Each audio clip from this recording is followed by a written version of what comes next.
Eurodiputado, vamos por partes. Primera medida, ¿qué implica y qué repercusiones trae para el gobierno de Mahmoud Ahmadinejad esa decisión impuesta por la Unión Europea?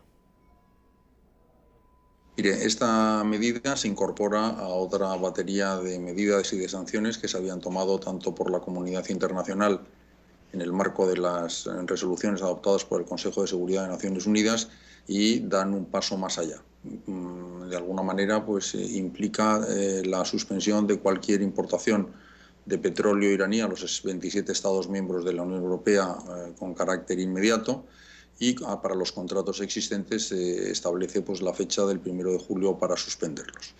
En ese contexto hay 3 Estados miembros de la Unión Europea que se encuentran afectados por la gran dependencia que tienen de las importaciones del crudo iraní. Son España, Italia y Grecia.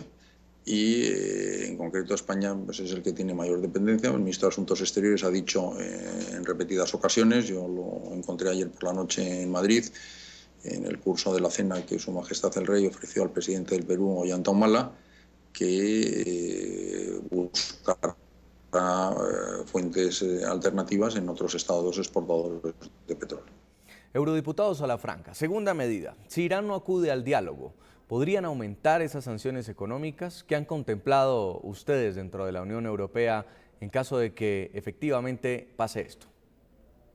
Bueno, yo creo que estas sanciones van a producir un serio deterioro de la capacidad económica del gobierno para poder financiar su programa nuclear con fines que, aunque anticipamos, pues desconocemos.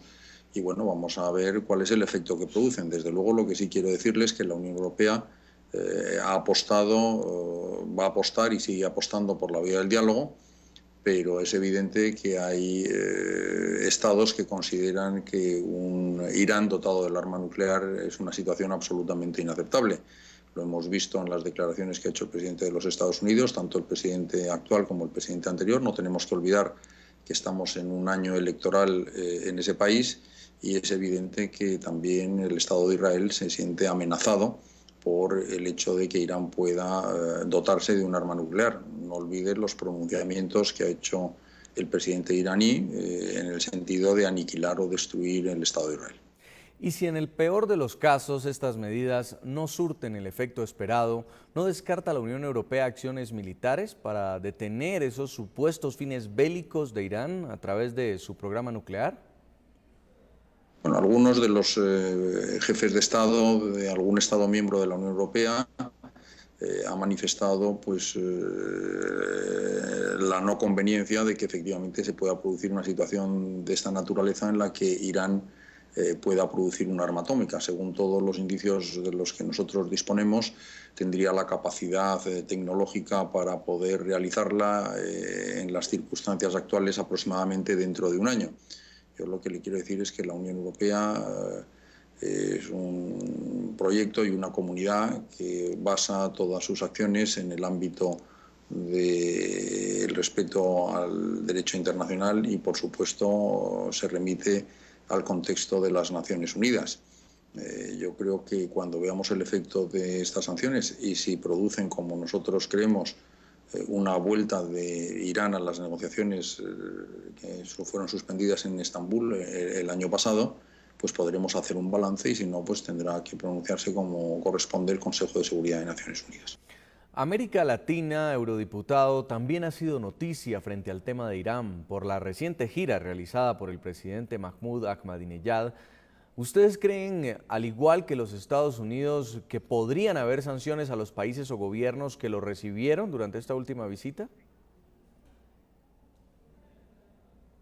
Bueno, nosotros respetamos la política y las relaciones de todos los países. Es evidente que nosotros tenemos unos acuerdos con la mayor parte de los países de América Latina, excepto con Cuba, que es el único país latinoamericano con el que la Unión Europea no tiene ningún acuerdo. Tenemos unos acuerdos de diálogo político, tenemos unos acuerdos de cooperación.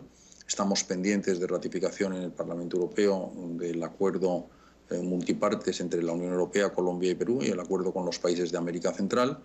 Y estamos también en una negociación intensa entre la Unión Europea y el Mercosur.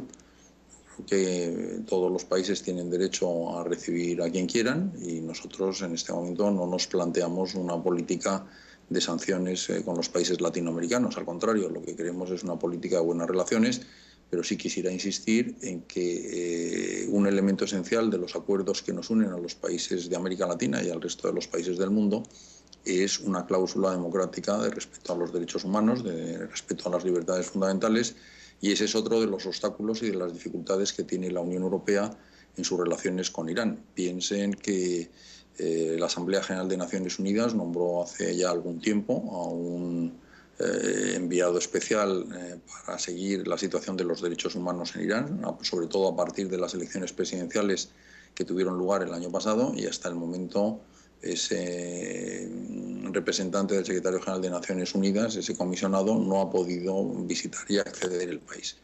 Por lo tanto, nosotros lo estamos siguiendo también con mucha atención. Yo creo que la Unión Europea está tratando de consolidar una asociación estratégica con los países de América Latina y es evidente que frente a los problemas mundiales pues tenemos que buscar todos una concertación en el sentido de trabajar pues, para que la paz, la seguridad, el respeto a los derechos humanos y las libertades fundamentales se enseñoreen en todas las regiones del planeta.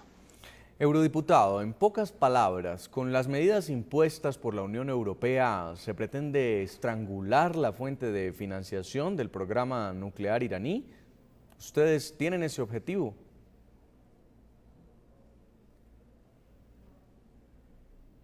Sí, nosotros lo que queremos es, primero, tratar de reducir su capacidad de financiación de este programa, pero al mismo tiempo estamos instando y favoreciendo pues, la vuelta a una mesa de diálogo que se ha venido celebrando desde hace algún tiempo, cuyas negociaciones quedaron suspendidas en Ankara el año pasado, y por lo tanto lo que tratamos es de favorecer estas medidas y lanzar un mensaje muy claro y muy bien definido de que aunque la Unión Europea favorece la vía del diálogo, no vamos a permanecer impasibles ni vamos a permanecer insolidarios con el conjunto de la comunidad internacional ante unos hechos que realmente anticipan muchos problemas y muchas dificultades, y en ese sentido pues, la Unión Europea quiere prestar ese concurso para tratar, por un lado, de no favorecer la realización de ese programa y, en segundo lugar, tratar de dar facilidades para que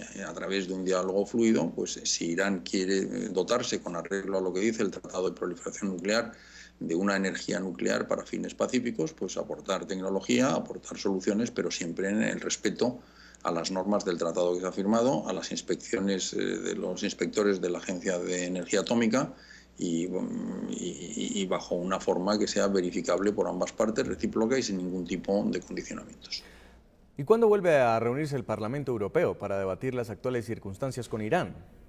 Pues mire, nosotros nos vamos a reunir la semana que viene, tenemos un pleno de nuestra Cámara y adoptaremos en esa ocasión una resolución sobre la situación que se está viviendo y sobre las medidas que ha tomado el Consejo de Ministros en el sentido muy probable de respaldarlas de forma muy mayoritaria.